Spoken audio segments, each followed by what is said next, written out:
What's up, everybody? Guess not really familiar with going live. I see that a couple people have. I'm sorry, nobody's joined yet, but still, I'm just gonna go ahead and say what I have to say, and just let you kind of view it when you get time. Working in the community yesterday was pretty awesome. I'm really thankful for the opportunity. I'm sorry that it was under such circumstances, but I'm very thrilled that I was able to be a blessing to some people out there. Um, Went to Peeler Center, and we kind of got assigned to different areas. There was quite a bit of water and toiletries collected. There was a little less food to a lesser extent, but it's understandable because food is perishable oftentimes. In any sense, there's a lot of people moving around, helping in various ways, helping unload cars, helping take food and supplies out to the neighborhood, um, just surrounding areas. Um, I even made a lot of friends, saw a lot of old friends. It was pretty awesome. Something not exactly troubling, but something that I kind of had to explain to some of my new friends, so to speak. Some of the people in the neighborhood were, well, for the most part, they were pretty friendly. They were pretty accepting of, the help, and pretty hyped that we actually, were out there to kind of canvas and let them know what was going on with Peeler Center, and they were pretty happy that we were doing something to help. However, there were some people in the neighborhood who were a little apprehensive about trusting us, about accepting the help that we were given, and one of the people who were with me, one of the young ladies from Daystar Church, kind of asked me, what was it, why are they not exactly accepting the help? Why do they seem a little irritated or a little bit precautious or whatever? And I had to try to find the right words to explain that there is in the Black community often a certain level of distrust of white people in general. And I think the phrase that I used was, a lot of times that people in those communities have a mentality of, why does it take a tornado? Yes, Princess, you were in the background when you passed by. Anyway, what am I saying right now? Yes, so there's a certain level of not even distrust, but it's a certain level of discomfort to the point of anyway. There's a certain level of discomfort and a certain level of paranoia, just because our what's up, cuz? What's up, Mike? There's a certain excuse me. There's a certain level of distrust and paranoia because because of the history in this nation. I don't think that there's been enough work on both sides to overcome that. I think that, in a lot of ways, it's, with the history of slavery and, slavery being unconstitutional and made illegal with the 13th, 14th, and 15th Amendment, even with that, there's been a certain level of loopholes that have been exploited. And, a lot of Blacks in lower income neighborhoods feel like their schools are kind of like a school straight to prison pipeline, so to speak. And there's a lot of distrust among whites because, historically speaking, white people were the slave owners. White people were, the ones who, if the Blacks tried to run away from slavery, whites were the one who brought them back. In a lot of senses, there's a lot of paranoia and distrust there, which, as Americans, we have yet to overcome. For this to truly be the melting pot that this nation was idealized to be, and for us to truly be a Christian nation, I think that we must work harder to to manifest Dr. King's dream, even though toward the end of his life, he said it's become a nightmare. And for obvious reason to me, I think that there's still a long way to go. I think we still have a lot of work to do as far as helping people bridge the gap between socioeconomic backgrounds as well as ethnicity. I think that people in the same income brackets can overcome racial animosity a lot easier. But generally speaking, the paranoia that was in the community that I had to explain to my new friends who attend Daystar Church, and much respect to Daystar Church because they sent out a lot of people, both both black and white. So I really appreciate them for all that they do, all that they did and have done in this process. But in any sense, the conversation that I had to have with my young friend from Daystar was, a lot of times black people in those communities, in the back of their minds, as much as they appreciate the benevolence, the donations and everything else, there's still a certain level of paranoia, a certain level of distrust because, they're wondering, why does it take a tornado for upper class white people to come in their neighborhood, And I mean, it makes sense because, just looking back at my own life, I've heard a lot of people say I talk white. There's a lot of people who say that, that there's a lot of, there's a lot of racial animosity still, even though it's actually been over 50 years since Dr. King was assassinated, and even though all he did for our nation, to try to unite us as people, to unite us as brothers, it's still we still have a long way to go. And I don't really have time to divulge it all in this video, but I think there's still a long way to go, and we still have a lot of work to do as far as kind of breaking the barriers, building the bridges. And yes, I actually am writing a book about that, so it's kind of a shameless plug. But in any sense, it's really sad that I had to explain that to my young friend, and I wish there was something that I didn't necessarily have to explain, but tragically, there's still a lot of, like I said, there's a lot of work to be done. There's a lot of, there's a lot of things that, why does it take a high-end school for us to get a march and only a handful of blacks? I respect that question. And just to kind of give you an answer, Thurman, there were a lot of people at Peeler Recreation Center yesterday. Actually, as I got there and I pulled up, I was actually very impressed at the number of black people who showed up, and later, and actually white people as well. I mean, it was just everybody was working together in community, and it was really impressive. I mean, the fact that, I know, why does it take tragedy in general for us to unify as a nation? I mean, I remember I was like 20 years old when the planes hit 9/11, and everybody was community. We're Americans, everybody was standing as one, for that time frame. But 6 to 8 months later, that rally of unity had quickly disintegrated, and things were back to the status quo. So, we do have a long way to go. I do think that, when, as I'm looking at your question, Thurman, it looks like when you're saying for us, I'm assuming, I'm not sure exactly if you mean African American community or if you mean as Americans in general. I'll just address it first from the black perspective, as simply as the black community. I think there are a lot of black communities that have bound together, joined together, and really rallied together to create a certain level of community.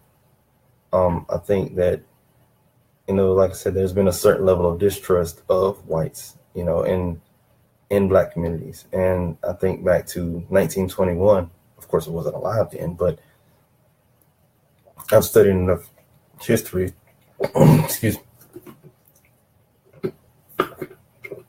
I've studied enough history to know about 1921, about Tulsa, Oklahoma.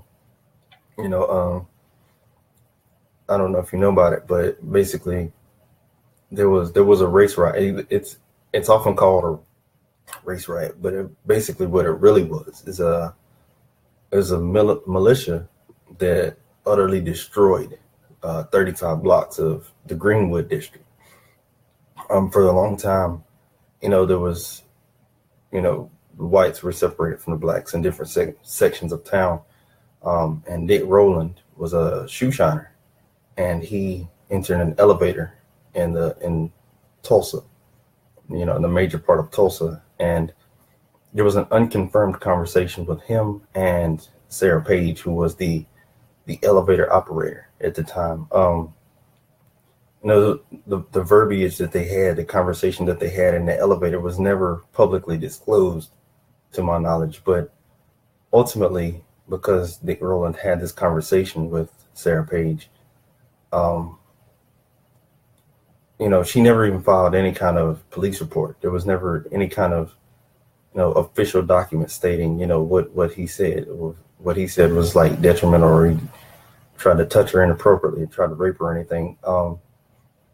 In any sense, what the act ultimately led to was a militia overnight raising and looting the Greenwood district of Tulsa, Oklahoma. And if I'm not mistaken, it was 33 churches and 21 hospitals. And I can't exactly remember, but I challenge you to go look up Tulsa, Oklahoma. You probably have to look up the race riot. Excuse me. Sorry about that. Talking too much gives me a dry mouth, as you see. In any sense, you probably have to look it up under race riots, or something that's a little more politically correct. But ultimately, it was a massacre of the Greenwood district, and what those things, and among other things, among the death of Emmett Till, among these recent videos of police brutality, and all the lynchings and various things, and all the rhetoric, when people try to bind together as blacks and say Black Lives Matter, it's instantly met with sarcastic remarks and sarcastic retorts of Blue Lives Matter. And that was never saying that black lives are all that matters. It was never saying that white lives or blue lives or whatever other color don't matter. What it was stating, to the best of my knowledge, was that though we used to be slaves, though we used to not have the right to vote, though Dr. King, among others, had to, do nonviolent rallies, and marches on Washington and marches on Selma and different things like that. The Black Panthers, they did what they did, but they were never violent. I see a lot of times people compare the Klan to the Black Panthers, and they try to say that both were opposite ends of the spectrum, but that's not historically true. The Klan has murdered and lynched a lot of black people, and go back and check the records. I challenge you to go back and check the records and tell me if you see any records of the Black Panthers killing anybody or physically harming anybody. As a matter of fact, they were all about, trying their best to give black people a leg up to get on, not even necessarily to get on equal standing with whites, but just to try to elevate those communities. But in any sense, there's been a long history of, black people trying to have our own, so to speak, but extreme white people intervene and kind of destroy those things. A lot of times the media won't give so much coverage to those things. And ultimately, even though there are a lot of benevolent whites out there, there's a lot of, let's see, there's a dysfunctional patient.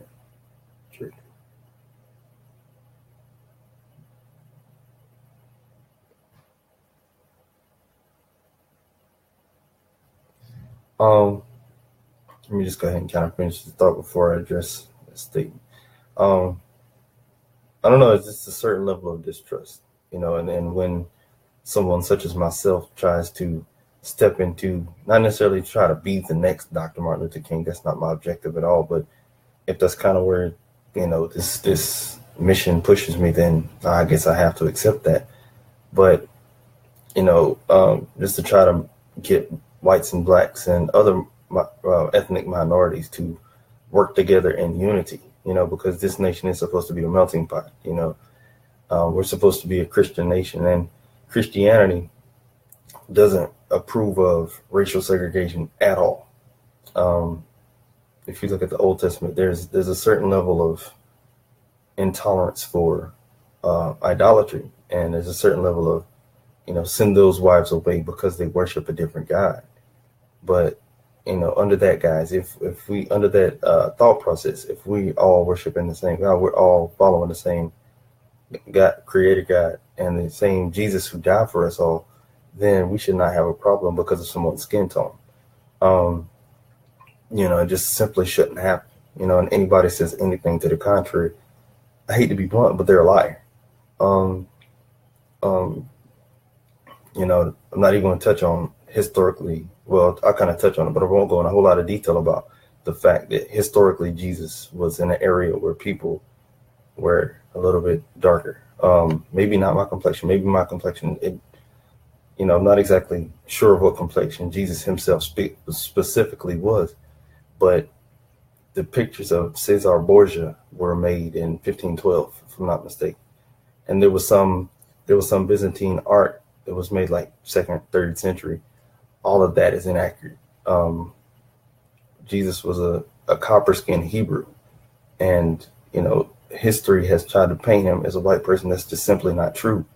If we want to be historically accurate, we have to paint the right pictures. And I think that's kind of fueled a lot of things, like historically speaking, have built that distrust. But I think that it's incumbent upon us in 2018 moving forward that we work to build relationships that overcome that distrust. And we work to, collaborate, because one thing that Dr. King said that kind of stood out with me is we must learn to live together as brothers, otherwise we'll perish together as fools.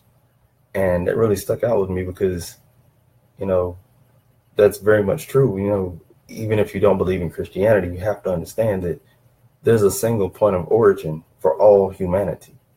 And, whether we stayed in Africa or we moved to areas where it's a little colder, the nose has got a little thinner and the complexion's got a little lighter and there's more body hair, whatever the case might be, wherever you're from, ultimately the cradle of civilization is scientifically proven to be in Africa. So whether you're a Christian, whether you're not, whether you're a scientist, Scientologist, whatever religion you claim to be, even if you're atheist, you still have to understand and recognize and realize that we're all brothers on earth, and we're all sisters, so to speak. We're all siblings. I'll just say it that way so I don't offend anybody about gender.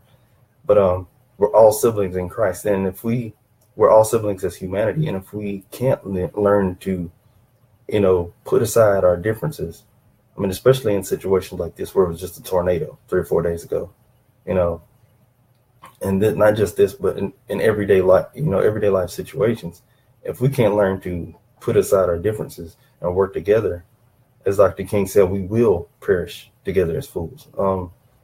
Even from the perspective of Malcolm X, sorry, I almost called him Malcolm Little, but Malcolm X, even from his perspective, he wanted to get equality and proper reallocation of resources by any means necessary. He wasn't necessarily as violent as people try to make him out to be. Is both him and King had the same goal, was that blacks would get the same equal footing in America as whites. And so with that being said, whether it was just a tornado 3 days ago, whether it's job situations, thanks, Mom. Whether it was job situations, whether it's equal pay for work done, whatever the situation might be, we need to usher in an era of equality, usher in, an era where we really are a post-racial society.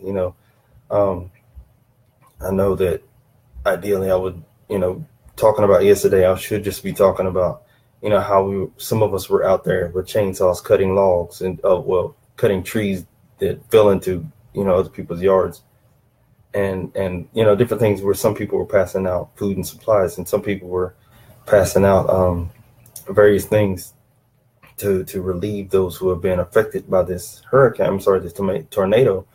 But what really stood out with me is the fact that even in the midst of all this, when we are blessed to be a blessing, and some people are actually walking out their Christian faith to manifest the love of Jesus and being selfless and helping other people who were less fortunate, there's still a certain group of people who have a certain level of influence, who are more concerned with with the color of somebody else's skin than let's all help these people. Because at the end of the day, our outer layer of skin what determines what ethnicity we are. It's only 1/8 of an inch thick. But so at the end of the day, our organs are all designed the same. Our brains are all designed the same. Ultimately, if you cut open a cadaver, you see that, with minor differences, we're all pretty much the same. So we're all human. So, if we can't focus on that commonality of being human, regardless of that outer 1/8 of an inch thick skin, then we are headed for trouble. And as history has seen, history has seen that we've made too much trouble as it is.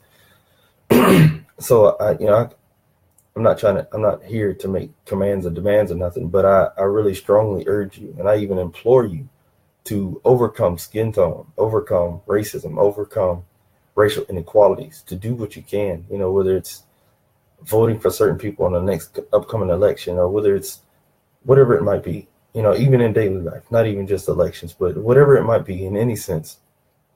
Truly evaluate the content of someone's character and not the color of their skin, And yes, that is a kind of a rephrasing of a Dr. King quote, but so be it.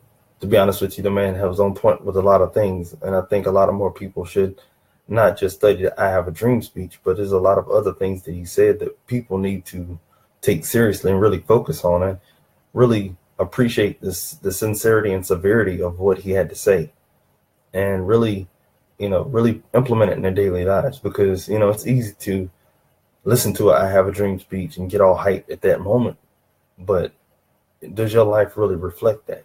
It's easy to get all hype about Jesus dying on the cross for all of humanity, not just whites, not just blacks, not just Hebrews or Chinese or whatever else, not just one specific group. He died for everybody, and then as long as we stay divided, as long as we claim to be a post-racial society, but we're not living it at all. And excuse me, it's really an indictment on the church. And excuse me, I apologize. And to be honest with you, it's really, really infuriating that we claim to be Christians, we claim to be we claim to love Christ so much, yet when somebody else's skin color is a little different than ours, it's a problem. And it's like, if we believe in the same Jesus and he died for all of us, and we're supposed to unite in Jesus, excuse me. John 17 explains where Jesus was praying to his Father, and he was asking his Father that we would all be unified as him and his Father are unified. And ultimately, really, even though Jesus was praying to his Father, his Father by the Spirit can give us guidance to unify.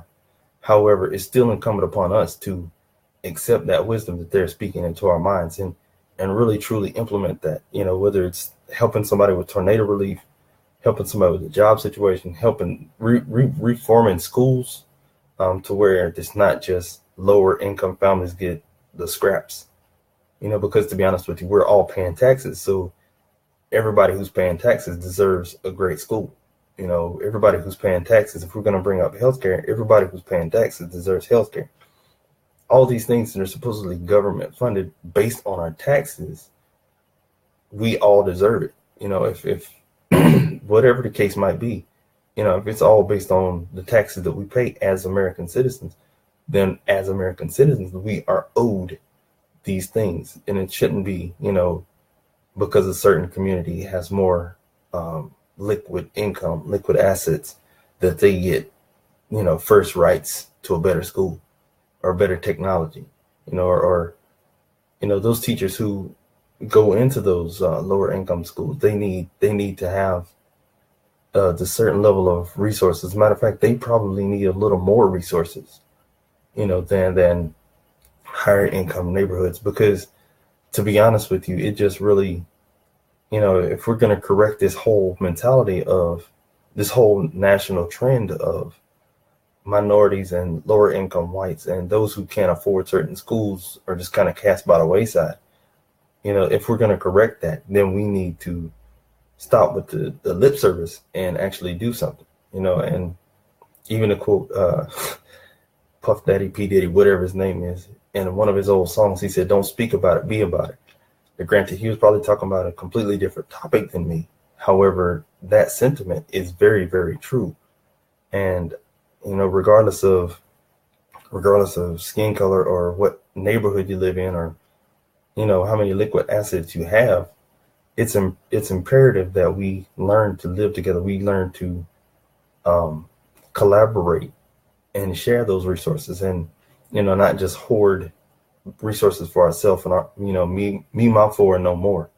If we have that mentality, that proves that we don't care about anybody else, and that's ultimately that's extremely selfish, and you need to get over yourself. I mean, I hate to be blunt, but that's just what it is. Just get over yourself and help somebody else.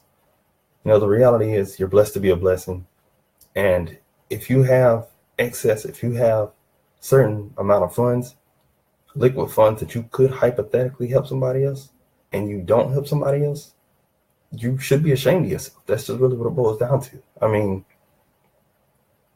and ultimately, I'm starting to get a little passionate about this. This is making me pretty irate right now. I'm trying to hold it together. I mean, it's really an indictment on the selfishness of, and I'm not trying to get political and say it's just capitalism or we should be communists. I ain't saying all that. I really don't care about all that.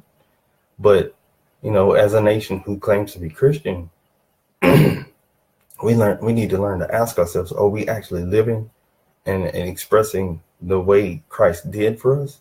Or are we just claiming to be Christian in title and name only? Do we actually just go to church for the sake of, oh yeah, I went to church on Sunday and I went to Bible study on Wednesday. Check, that's off my checklist, I'm good. Or do we actually go to church to learn about, Jesus' sacrifice on the cross and the sacrifice and ministry that he had while he was here? And do we go to church to learn about Peter and Paul and all the other apostles carrying that message to whoever would listen? Are we continuing that trend to carry the message to whoever would listen, regardless of skin color, regardless of socioeconomic standing? That's something that really troubles me, because so many people claim to be Christian, but we don't live Christianity.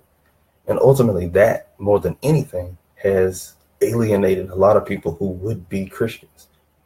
And it reminds me of a quote that Mahatma Gandhi said. When people tried to convert him to Christianity, they gave him a Bible or whatever, or maybe he bought it, I don't know. But ultimately he read the Bible. He read the stories about Christ that are located in the Bible.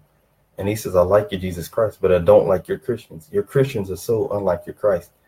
And that was 70 years ago. But to be honest, it's too true for too many people right now. And ultimately, it's really a disgrace and an embarrassment, that so many people that skin color or socioeconomic circumstances determine how much or how little they're going to befriend somebody else. It shouldn't be this way. And it's really sickening. So I just I challenge you, I encourage you, I admonish you to overcome circumstances and overlook the silly little things, as far as, like I say, skin color or hair texture or whatever it might be. We got to start overlooking these things. I mean, we ultimately are all human. We ultimately all just want to make a living and take care of our family, but, like the old African proverb, it takes a village. Well, in this society, it's becoming more and more of, I got to take care of my family. And the village mentality, the village perspective is completely wiped out. And I think that ultimately that's going to contribute to the demise of our society. And it's not just America, that's worldwide. If we only consider about me, my four, and no more, we're signing up for, self-destruction. And, I just challenge, people to rethink the way that they do things. I mean, I think this, having studied Greek, that's what repent means. It doesn't just mean say a prayer in front of a pastor in church. That's not what that's only the first step. Repenting means changing your mentality, and which will result in changing your life and changing the way you think about other people, the way you think about things you do. You repent of being greedy. You repent of being selfish. And those are the things that are going to manifest Christ's love to other people. Those are the things that are going to manifest his kingdom in this world as he taught us with the Lord's Prayer.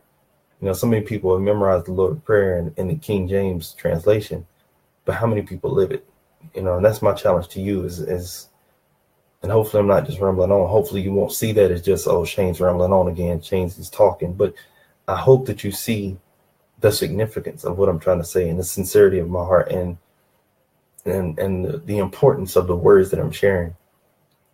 So, I don't even want to say God bless you. I want to say you manifest God's blessings to other people, because he's put that in our hands.